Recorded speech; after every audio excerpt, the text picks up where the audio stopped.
Estás en una reunión. Alguien te pregunta algo rutinario, algo que has respondido 1000 veces. Abres la boca y nada. El nombre que buscas, ese dato que siempre ha estado ahí, simplemente desapareció. Sientes cómo todos te miran. El silencio dura 2 segundos, tal vez 3, pero se siente como una eternidad. Y en ese momento, una palabra atraviesa tu mente como un cuchillo. ¿Alzheimer? ¿O esto? Entras a tu habitación con un propósito claro. Das 3 pasos. Y de repente, es como si alguien hubiera borrado tu memoria de los últimos 10 segundos. Te quedas ahí parado, mirando alrededor, pensando, ¿a qué vine aquí? Y ahí está otra vez, esa vocecita. Esa vocecita que susurra, está comenzando, ya no eres el de antes. Si tienes entre 45 y 65 años, y esto te ha pasado en las últimas semanas o meses, quiero que sepas algo antes de continuar. No estás solo. Y lo más importante, lo que estás experimentando probablemente no es lo que más temes. Porque existe una diferencia fundamental, científica, medible entre un cerebro que está bajo presión y un cerebro que está enfermo. Entre un cerebro que está sobrecargado y uno que está deteriorándose. Y hoy, en los próximos 45 minutos, vamos a explorar esas diferencias con la precisión de un bisturí y la calidez de alguien que entiende tu miedo. Esto es Prisma Vitalidad, y este no es un video para minimizar tu experiencia. Es todo lo contrario. Es para darte las herramientas que los neurólogos usan para distinguir entre lo reversible y lo irreversible, entre la crisis y la enfermedad, entre el caos temporal y el daño permanente. Porque aquí está la verdad que la ciencia nos grita, pero que nadie te ha explicado claramente. Tu cerebro a los 50 años no es una biblioteca incendiándose, es un escritorio desordenado. Y existe una diferencia monumental entre ambas imágenes. Respira hondo. Vamos a comenzar. Primero, necesitamos hablar del cortisol. Esa hormona de la que todos hemos oído hablar, pero que pocos realmente entienden en su dimensión neurológica. Cuando vives bajo estrés crónico, y aquí me refiero al estrés real de nuestra Latinoamérica, el estrés de llegar a fin de mes, de cuidar padres ancianos mientras todavía tienes hijos dependiendo de ti, de la incertidumbre económica que nunca termina, tu cuerpo activa algo llamado el eje hipotálamo-pituitaria-adrenal. Es un nombre complicado para un mecanismo muy antiguo, tu sistema de alarma interno. Y ese sistema comienza a bombear cortisol, constantemente, día tras día, semana tras semana. Ahora bien, el cortisol no es el enemigo. En dosis agudas te salva la vida. Te permite reaccionar, huir, luchar. El problema es la exposición crónica. Porque tu hipocampo, esa región del cerebro en forma de caballito de mar que se encarga de formar y recuperar tus memorias, está literalmente repleto de receptores de cortisol. Es como si tuviera antenas específicamente diseñadas para captar esta hormona. Y cuando el cortisol llega en oleadas constantes, esas antenas se saturan. Y algo extraordinario sucede a nivel microscópico. Las neuronas de tu hipocampo, específicamente en una región llamada CA3, comienzan a retraer sus dendritas. Imagina un árbol perdiendo sus ramas más pequeñas. Esas ramas son las conexiones, las sinapsis, y cuando se retraen, tu capacidad de formar nuevas memorias y recuperar las existentes se ve comprometida. Pero aquí está el detalle crucial, el que cambia todo. Esto es reversible. No estamos hablando de neuronas muriendo. No estamos hablando de células desapareciendo para siempre. Estamos hablando de una remodelación estructural temporal. Es como si las neuronas entraran en un modo de hibernación, de supervivencia. Retraen sus conexiones para protegerse del ambiente hostil que el estrés crónico ha creado. Y hay más. El estrés suprime una proteína vital llamada BDNF, el factor neurotrófico derivado del cerebro. Piensa en el BDNF como el fertilizante de tus neuronas. Es lo que les permite crecer, conectarse, mantenerse saludables. Cuando el cortisol inunda tu sistema, los niveles de BDNF caen. Y sin ese fertilizante, tu cerebro pierde plasticidad. Pierde esa capacidad mágica de adaptarse, de aprender, de recordar con facilidad. El resultado clínico, lo que tú experimentas en tu día a día, es lo que los médicos llaman disfunción ejecutiva fluctuante. Tu atención se fragmenta. Olvidas dónde dejaste las llaves, no porque las llaves no importen, sino porque tu cerebro estaba procesando simultáneamente 15 preocupaciones diferentes cuando las soltaste. El archivo nunca se guardó correctamente. Olvidas nombres de personas que conoces hace años, no porque la información se haya borrado, sino porque el sistema de búsqueda está colapsado. La información está ahí. El problema es acceder a ella bajo presión. Y aquí viene la analogía que mencioné al principio, la que quiero que recuerdes cada vez que sientas pánico. Tu cerebro no es una biblioteca incendiándose, es un escritorio desordenado. En una biblioteca incendiada, los libros desaparecen. Las páginas se convierten en cenizas. No importa cuánto busques, la información está perdida para siempre. Eso es el Alzheimer. Eso es la demencia neurodegenerativa. Las neuronas mueren. Las placas de proteína tóxica se acumulan. El tejido cerebral se atrofia. Es un proceso de destrucción física. Pero un escritorio desordenado es completamente diferente. Los documentos están ahí. El problema es que hay pilas de papeles encima. Hay carpetas abiertas por todos lados. Hay post-its pegados en lugares aleatorios. El caos no es destrucción, es desorganización. Y la desorganización tiene solución. Cuando tu cerebro está estresado, la información que necesitas está almacenada. Pero está enterrada bajo la avalancha de preocupaciones, bajo la falta de sueño, bajo la multitarea constante que la vida moderna nos exige. El acceso es lento, tortuoso, a veces imposible en el momento. Pero si alguien te da una pista, si el contexto cambia, si te relajas por un momento, la información emerge, porque nunca se fue.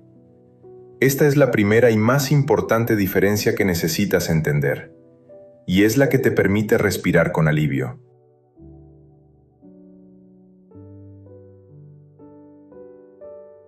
Si eres mujer y estás entre los 40 y los 55 años, necesito que pongas atención especial a este capítulo, porque lo que está sucediendo en tu cerebro en este momento tiene un nombre, tiene una biología precisa, y tiene, sobre todo, un final. La doctora Lisa Mosconi, neurocientífica de la Universidad de Cornell y una de las investigadoras más brillantes en salud cerebral femenina, ha revolucionado nuestra comprensión de la menopausia. Y su mensaje es claro y contundente. La menopausia no es solo un evento reproductivo, es una transición neurológica mayor. Déjame explicarte qué significa esto en términos que puedas sentir en tu propia experiencia. El estrógeno, esa hormona que siempre asociamos con los ovarios y la fertilidad, tiene un papel secreto, oculto, absolutamente crítico en tu cerebro. El estradiol, la forma más potente de estrógeno, no solo regula tu ciclo menstrual, es un regulador maestro de la producción de energía en tus neuronas. Piensa en tus neuronas como pequeñas fábricas, y esas fábricas funcionan con un combustible principal, la glucosa. Pero la glucosa no entra automáticamente, necesita ayuda. Necesita que alguien abra las puertas, que active las máquinas, que mantenga todo funcionando con eficiencia. Ese alguien es el estrógeno. El estrógeno estimula la captación de glucosa por parte de tus neuronas. Activa las mitocondrias, esas pequeñas centrales eléctricas dentro de cada célula que convierten el azúcar en energía utilizable, en ATP.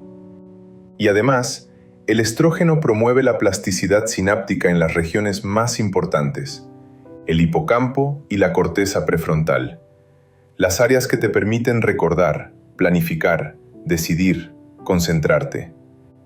Durante 30 o 40 años, este sistema funcionó perfectamente.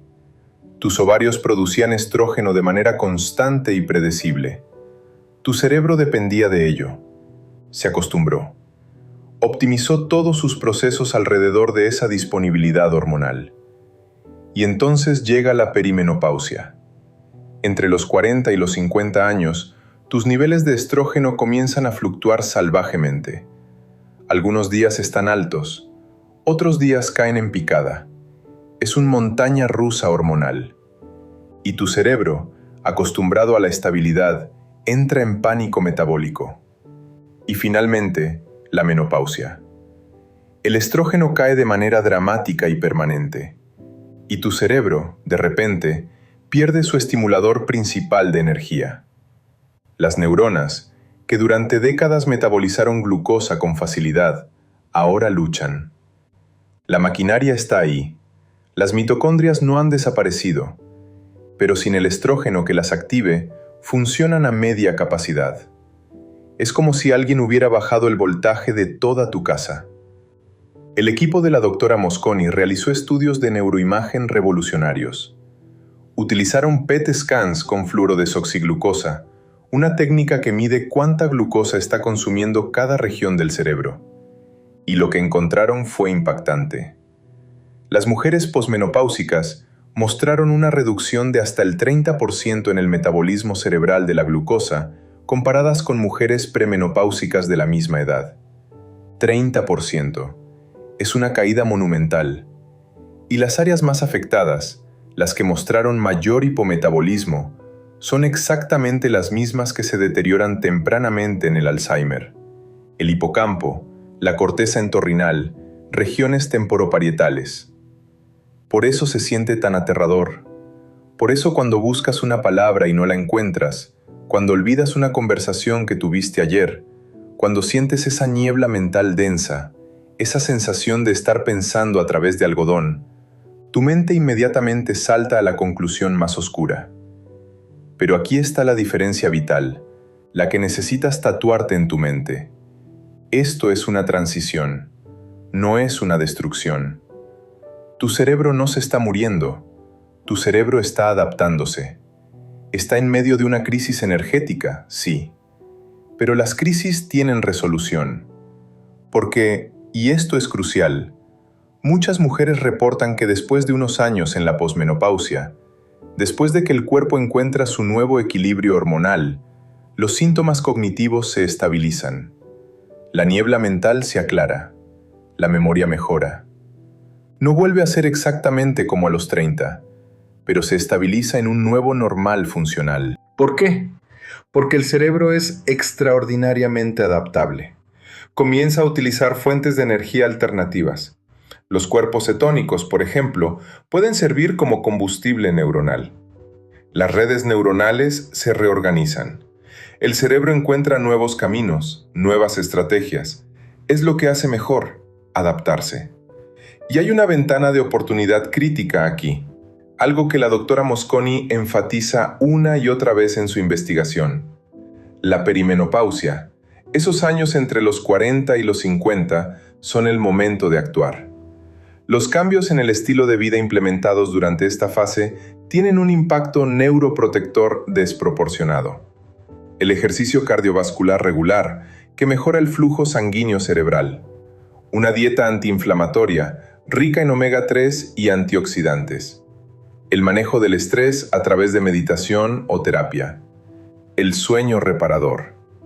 Estas no son sugerencias vagas de autoayuda. Son intervenciones que pueden prevenir que ese hipometabolismo temporal se convierta, décadas más tarde, en patología amiloide permanente. Porque sí, existe una conexión. El estrés metabólico crónico puede, a muy largo plazo, aumentar el riesgo de Alzheimer. Pero ese riesgo se reduce dramáticamente cuando tomas acción durante la ventana crítica. Así que si eres mujer y estás en esta etapa, escucha esto claramente. Lo que sientes es real. No es psicológico. No estás exagerando. Tu cerebro está pasando por una transformación hormonal masiva, pero no es el fin, es el medio. Y del otro lado, con las intervenciones correctas, hay estabilidad esperándote.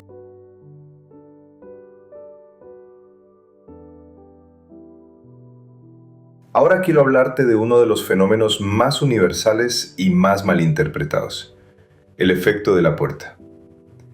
Caminas desde la sala hacia tu habitación con un propósito absolutamente claro.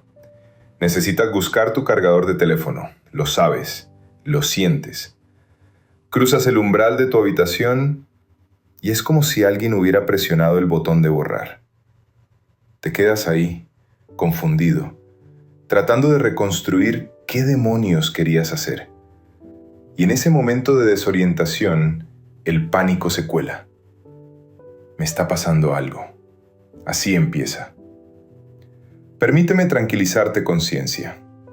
Este fenómeno tiene nombre en la literatura neurocientífica: el efecto del límite de evento. Y no solo no es un signo de demencia, es una prueba de que tu sistema de memoria está funcionando exactamente como debería. Tu cerebro no graba la realidad como una cámara de video continua. Eso sería ineficiente, imposible. En cambio, segmenta tu experiencia en episodios, en eventos discretos, y utiliza el contexto espacial como marcador de estos límites. Cuando cruzas una puerta, cuando cambias de habitación, tu hipocampo interpreta ese cambio físico como una señal. Evento anterior terminado, archivar. Evento nuevo comenzando. Preparar recursos de memoria de trabajo para nueva información. Es un mecanismo adaptativo brillante. Permite a tu cerebro organizar millones de experiencias de manera que puedas recuperarlas más tarde cuando las necesites. Pero tiene un efecto secundario inevitable. Al archivar el evento anterior, la información asociada a ese contexto se vuelve temporalmente menos accesible. Por eso, volver a la habitación anterior a menudo restaura el recuerdo. El contexto espacial actúa como señal de recuperación. Ah, sí, estaba aquí, miraba la televisión y pensé que necesitaba el cargador. Si este efecto no existiera, si tu cerebro tratara todos los espacios como una continuidad indistinguible, vivirías en un caos cognitivo permanente. No podrías separar lo que hiciste en la cocina de lo que hiciste en la sala, lo que dijiste en la oficina de lo que dijiste en casa. La segmentación de eventos es esencial para la organización mental. Así que la próxima vez que te pase, en lugar de entrar en pánico, reconócelo por lo que es: tu hipocampo haciendo exactamente su trabajo. Ahora, hablemos de las llaves. Porque hay una diferencia fundamental entre dos tipos de olvido relacionados con las llaves, y entender esa diferencia puede darte paz mental inmediata. Escenario 1. Olvidas dónde dejaste las llaves. Buscas por 5 minutos. Revisas los bolsillos de tu pantalón, miras sobre la mesa del comedor, revisas junto a la puerta. Finalmente las encuentras en tu chaqueta. Cuando las ves, inmediatamente recuerdas: ah, claro, llegué apurado, me quité la chaqueta, las dejé ahí sin pensar. Las tomas y las usas normalmente. Sabes perfectamente qué son llaves, para qué sirven, cómo se usan. Este es un olvido benigno, un fallo en la atención durante la codificación. Estabas distraído cuando las dejaste. Tu cerebro estaba procesando múltiples cosas, preocupado por llegar a tiempo a otra actividad, y simplemente no dedicó recursos suficientes para crear un archivo sólido de llaves están en el bolsillo de la chaqueta. El problema no es la memoria en sí, es la atención en el momento de crear la memoria. Escenario 2. Encuentras tus llaves, las sostienes en tu mano y no reconoces qué son. O peor, intentas usarlas de manera completamente inapropiada, tratando de abrir una lata con ellas o rascándote la cabeza con perplejidad sobre su función. Alternativamente, las encuentras en un lugar que viola completamente la lógica semántica. dentro del refrigerador, en el azucarero, en el bote de basura. Este segundo escenario es una señal de alarma neurológica, porque no se trata de un fallo de atención, se trata de un fallo profundo en la función ejecutiva y la memoria semántica. El cerebro ha perdido la capacidad de categorizar objetos correctamente y de seguir reglas lógicas básicas de comportamiento. La distinción es clara. El primer escenario es un problema de ¿dónde? El segundo es un problema de ¿para qué? ¿Dónde? Es un fallo de recuperación. La información está almacenada, pero el acceso es difícil. Es el escritorio desordenado. ¿Para qué? Es un fallo de almacenamiento fundamental. La información semántica básica, el conocimiento conceptual de qué es un objeto, está deteriorado o ausente. Es la biblioteca incendiándose. Y aquí hay otra distinción crítica que los neurólogos usan en sus evaluaciones clínicas: la respuesta a las pistas. Si te pregunto, ¿recuerdas qué cenaste anoche? Y no puedes recordarlo de inmediato, pero cuando te digo, había pollo, súbitamente la memoria completa se reconstruye. Eso es excelente. Significa que la información estaba consolidada. Solo necesitabas una señal de recuperación.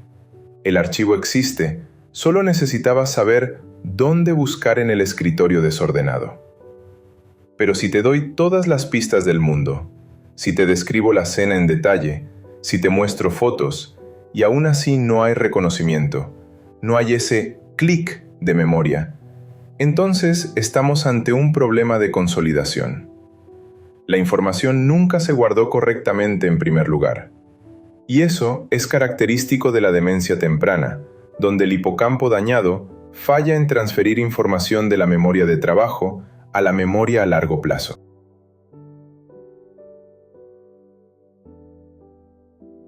Antes de que cualquier neurólogo responsable diagnostique demencia, existe una lista obligatoria de verificación. Son causas reversibles de deterioro cognitivo que sorprendentemente son increíblemente comunes en la población de mediana edad y están dramáticamente subdiagnosticadas. Y lo más frustrante es que son condiciones que puedes corregir en semanas o meses, con intervenciones simples y accesibles. Pero si no se identifican, pueden hacerte sufrir años de ansiedad innecesaria, incluso llevarte a tratamientos psiquiátricos o neurológicos que no necesitas. Voy a hablarte de las tres más importantes: la deficiencia de vitamina B12, la deshidratación crónica y la apnea del sueño. Comencemos con la B12. Esta vitamina es absolutamente esencial para el mantenimiento de la vaina de mielina que recubre tus nervios, permitiendo que los impulsos eléctricos viajen rápidamente. También es crucial para la síntesis de neurotransmisores. Sin suficiente B12, tu sistema nervioso simplemente no funciona correctamente. Y aquí está el problema. A partir de los 50 años, tu capacidad de absorber B12 de los alimentos disminuye dramáticamente. ¿Por qué? Porque la absorción de B12 requiere dos cosas que tu estómago produce: ácido clorhídrico y una proteína llamada factor intrínseco. Con la edad, muchas personas desarrollan gastritis atrófica, una inflamación crónica del revestimiento del estómago que reduce la producción de ácido. Sin suficiente ácido, la B12 de los alimentos no se libera correctamente. Además, si tomas medicamentos para el reflujo, los famosos inhibidores de la bomba de protones como el omeprazol, estás suprimiendo aún más la producción de ácido. Y si tienes diabetes tipo 2 y tomas metformina, ese medicamento también interfiere con la absorción de B12. El resultado es que un porcentaje alarmantemente alto de adultos mayores de 50 tienen niveles subóptimos de B12 sin saberlo. Y la deficiencia de B12 puede producir un cuadro neuropsiquiátrico que imita perfectamente la demencia: pérdida de memoria, confusión, dificultad para concentrarse, lentitud mental, incluso cambios de personalidad y psicosis en casos severos. Pero hay más. La B12 es un cofactor esencial en la conversión de un aminoácido tóxico llamado homocisteína en metionina, un aminoácido inofensivo. Cuando tus niveles de B12 son bajos, la homocisteína se acumula en tu sangre, y la homocisteína elevada es neurotóxica y vasculotóxica. Daña el endotelio de tus vasos sanguíneos cerebrales, aumenta el estrés oxidativo, promueve la inflamación. Niveles altos de homocisteína están fuertemente asociados con atrofia cerebral acelerada y mayor riesgo de demencia vascular y tipo Alzheimer. La buena noticia es que esto es completamente reversible si se detecta a tiempo. Un simple análisis de sangre puede medir tus niveles de B12 y homocisteína, y si están alterados, la suplementación con B12 y ácido fólico puede normalizar la homocisteína en semanas y revertir los síntomas cognitivos en meses, antes de que ocurra daño estructural permanente. Si tienes síntomas de niebla mental y no te has hecho esta prueba, hazla. Es una de las intervenciones más costo-efectivas y transformadoras que existen. Ahora hablemos de algo aún más simple: el agua. El 60% de tu peso corporal es agua, pero tu cerebro es especialmente sensible a las fluctuaciones de hidratación. Y aquí está el problema. Con la edad, la sensación de sed se atenúa. Muchos adultos mayores simplemente no sienten sed hasta que ya están en un estado de deshidratación moderada. Y la deshidratación crónica, incluso subclínica, tiene efectos devastadores en la función cerebral. Estudios de neuroimagen muestran que la deshidratación induce una reducción del volumen cerebral total. El cerebro literalmente se encoge. Los ventrículos, esos espacios llenos de líquido en el centro del cerebro, se expanden para compensar. Y si un médico ve una resonancia magnética de un cerebro deshidratado, sin conocer el contexto, puede interpretar esos hallazgos como atrofia cortical neurodegenerativa. Pero lo más importante es el impacto funcional. Investigadores han utilizado resonancia magnética funcional para observar qué sucede en el cerebro cuando alguien intenta realizar tareas cognitivas mientras está deshidratado. Y los resultados son claros. El cerebro deshidratado requiere mucha más activación neuronal para realizar la misma tarea que un cerebro hidratado.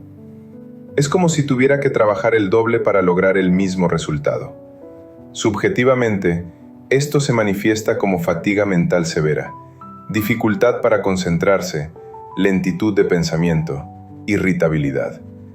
Todos síntomas que podrías atribuir a demencia o depresión, cuando en realidad solo necesitas beber más agua. La recomendación general es simple, pero difícil de seguir en la práctica. Aproximadamente 2 litros de agua al día, ajustado según tu peso, nivel de actividad y clima. Y no esperes a tener sed. Programa tu ingesta. Lleva una botella de agua contigo.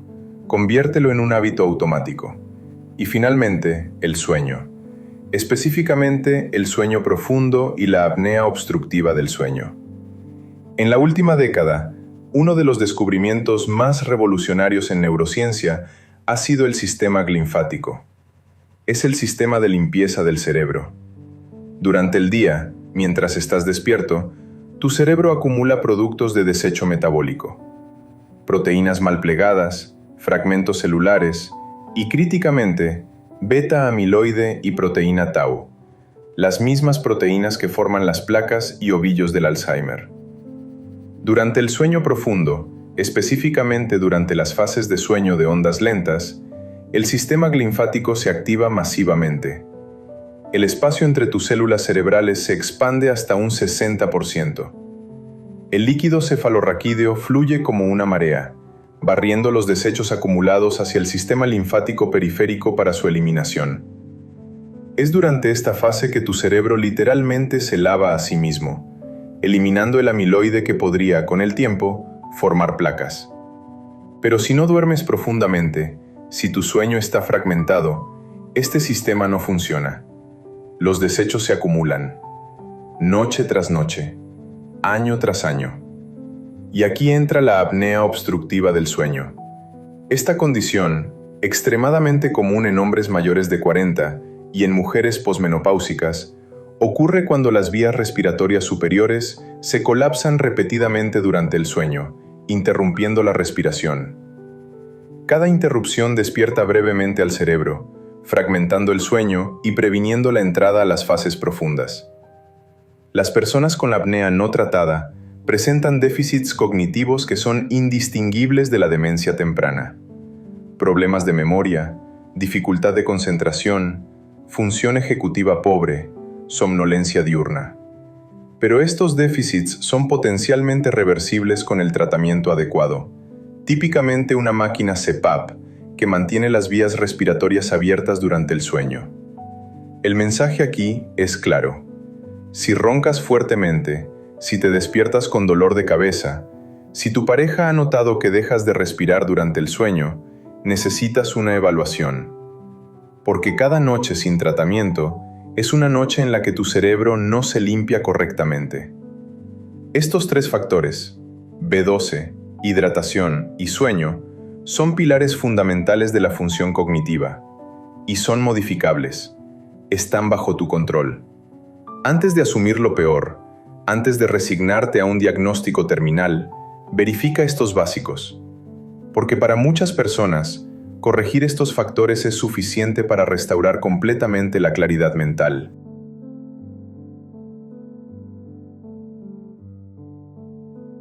Existe un fenómeno moderno que no podemos ignorar cuando hablamos de memoria en la mediana edad: el impacto de la tecnología digital en nuestra cognición. El neurocientífico alemán Manfred Spitzer acuñó un término controvertido: demencia digital. Y aunque el término es provocador y ha generado debate en la comunidad científica, describe patrones observables que están afectando a millones de personas. La premisa es simple. El cerebro funciona bajo un principio de economía biológica. Si una función cognitiva se externaliza consistentemente, las redes neuronales que la soportan se debilitan. Úsalo o piérdelo. Piensa en la navegación espacial. Durante toda la historia humana, moverse por el espacio requería crear mapas mentales internos. Tu hipocampo construía representaciones tridimensionales de tu entorno. Cada vez que navegabas, fortalecías esas redes. Era un ejercicio cognitivo constante. Pero ahora, con el GPS en cada teléfono, simplemente seguimos instrucciones paso a paso. Gire a la izquierda en 200 metros. No procesamos el espacio, no creamos mapas, no ejercitamos esas redes hipocampales. Y estudios comparativos han encontrado correlaciones preocupantes. El uso exclusivo de GPS se asocia con menor densidad de materia gris en el hipocampo, la misma región que se atrofia tempranamente en el Alzheimer. Al no usarla, reducimos su reserva neuronal. Pero el problema va más allá de la navegación. Es toda nuestra relación con la información. Tenemos un fenómeno llamado el efecto Google, la tendencia a no recordar información que sabemos que está disponible en línea. Nuestro cerebro, eficiente, decide: ¿para qué voy a memorizar esto si puedo buscarlo en 2 segundos? Y en lugar de almacenar la información misma, almacenamos dónde encontrarla. El resultado es una memoria semántica interna empobrecida. Dependemos cada vez más de dispositivos externos para saber cosas básicas: números de teléfono, fechas importantes, direcciones, hechos. Y luego está la fragmentación atencional, la multitarea digital. Necesito ser claro aquí. La multitarea verdadera no existe. Lo que llamamos multitarea es en realidad cambio rápido de atención. Y cada cambio tiene un costo cognitivo. Tu cerebro necesita tiempo para reorientarse, para cargar el contexto de la nueva tarea, para cambiar de modo. Estos costos son pequeños individualmente, pero se acumulan. Cuando trabajas en una tarea compleja y te interrumpes para revisar un mensaje, luego vuelves al trabajo, luego miras una notificación, luego regresas. Tu cerebro nunca entra en el estado de procesamiento profundo necesario para la consolidación de memoria a largo plazo. La información permanece en tu memoria de trabajo, superficial, frágil, y antes de que pueda transferirse a almacenamiento duradero, ya fue reemplazada por la siguiente distracción. El resultado clínico es lo que podríamos llamar un déficit de atención adquirido del adulto.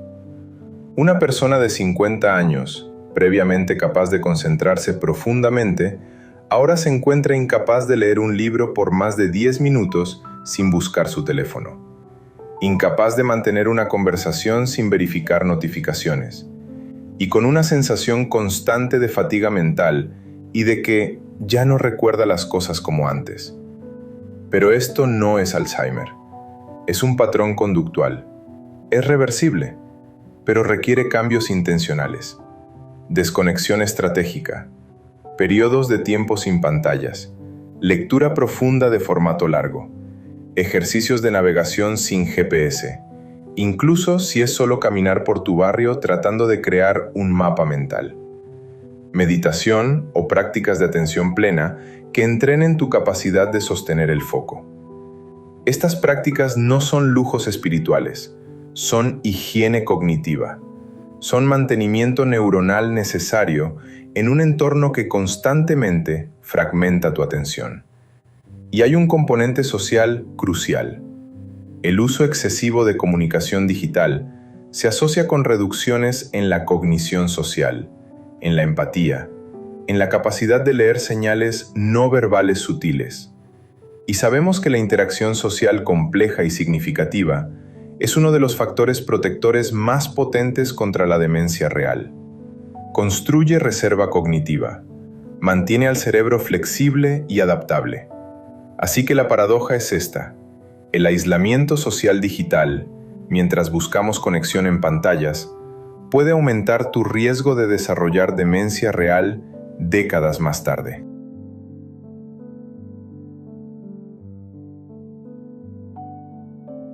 Quiero cerrar este recorrido con el mensaje más importante de todos. Tu cerebro a los 50 años no es una estructura estática condenada al declive. Es un órgano vivo, dinámico, extraordinariamente plástico. Durante décadas, la neurociencia creyó que la neurogénesis, la formación de nuevas neuronas, terminaba en la infancia. Pero la investigación moderna, liderada por científicos como la doctora Sandrine Tourette, ha demolido ese dogma. Tu cerebro continúa generando nuevas neuronas en el hipocampo durante toda tu vida. Y más importante aún, la tasa de esa neurogénesis es modulable. Está bajo tu influencia. El ejercicio cardiovascular regular, caminar rápido 40 minutos 4 veces por semana, aumenta el flujo sanguíneo al hipocampo y estimula la liberación de BDNF, ese fertilizante neuronal que mencioné antes. Nuevas neuronas nacen, nuevas conexiones se forman. El ayuno intermitente, simplemente extender el periodo entre tu cena y tu desayuno a 14 o 16 horas, activa vías de señalización que incrementan la expresión de BDNF y activan genes de longevidad como cloto. Los ácidos grasos omega 3, especialmente el DHA presente en pescados grasos, se incorporan a las membranas neuronales, haciéndolas más fluidas, mejorando la neurotransmisión. Los flavonoides en el cacao oscuro, los arándanos, el té verde, promueven la vascularización cerebral. Estas no son promesas vagas, son mecanismos biológicos documentados. Y luego está el concepto de reserva cognitiva.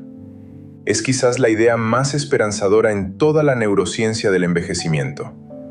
La reserva cognitiva es la capacidad de tu cerebro para tolerar daño patológico sin manifestar síntomas. Es la razón por la cual algunos individuos pueden tener placas de amiloides significativas en sus cerebros, detectables en autopsias, pero nunca mostraron demencia clínica durante su vida. Su cerebro tenía suficientes recursos de respaldo, suficientes redes alternativas para compensar el daño. ¿Cómo se construye la reserva cognitiva? A través de la educación formal, sí, pero mucho más importante en la mediana edad, a través de la estimulación cognitiva continua.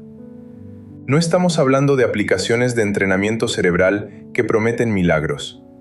Estamos hablando de desafiar a tu cerebro con novedad real. Aprender un nuevo idioma. Aprender a tocar un instrumento musical. Tomar clases de algo completamente ajeno a tu experiencia profesional. Leer géneros literarios que nunca has explorado. Viajar a lugares donde no conoces el idioma y debes orientarte por ti mismo. La clave es la novedad y la complejidad. Repetir lo que ya sabes hacer no construye reserva. Necesitas forzar a tu cerebro a crear nuevos mapas, nuevas estrategias, nuevas conexiones. Y finalmente, el propósito vital y la conexión social. Investigaciones como las del Barcelona Brain Health Initiative muestran que mantener un sentido de propósito, tener metas que te importan, estar involucrado en comunidades significativas, son predictores más fuertes de salud cerebral en la vejez que casi cualquier otro factor.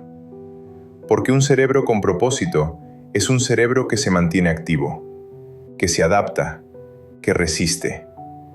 Así que si tienes 50 años y sientes que tu memoria ya no es lo que era, antes de asumir lo peor, hazte estas preguntas. ¿Estoy bajo estrés crónico sin estrategias reales de manejo? ¿Estoy durmiendo 6 horas o menos regularmente? ¿Soy mujer en perimenopausia o menopausia sin apoyo hormonal o metabólico? ¿He revisado mis niveles de B12 y homocisteína en los últimos 2 años? ¿Bebo suficiente agua? ¿Paso la mayoría de mi tiempo frente a pantallas en modo multitarea? ¿Mi vida social se ha reducido drásticamente? ¿He dejado de aprender cosas nuevas? Si respondiste sí a varias de estas preguntas, ahí tienes tus respuestas. Y ahí tienes tu mapa de acción. Porque la verdad liberadora es esta. A los 50, el olvido es casi siempre una señal de sobrecarga, de desequilibrio, de agotamiento de sistemas reversibles. No es el principio del fin. Es una llamada de atención. Es tu cerebro pidiendo ayuda. Y esa ayuda existe. Está disponible. Y está en gran medida bajo tu control. Tu cerebro no es una biblioteca incendiándose. Es un escritorio desordenado. Y los escritorios se pueden organizar. Los sistemas se pueden restaurar. La claridad se puede recuperar. Respira. Actúa. Y recuerda. El pánico que sientes al olvidar es, paradójicamente, una señal de que tu metacognición, tu capacidad de monitorear tu propio pensamiento, está intacta. Y eso, en sí mismo, es un signo de salud neurológica. El viaje hacia la recuperación de tu claridad mental comienza con entender la diferencia. Y ahora, tú la entiendes.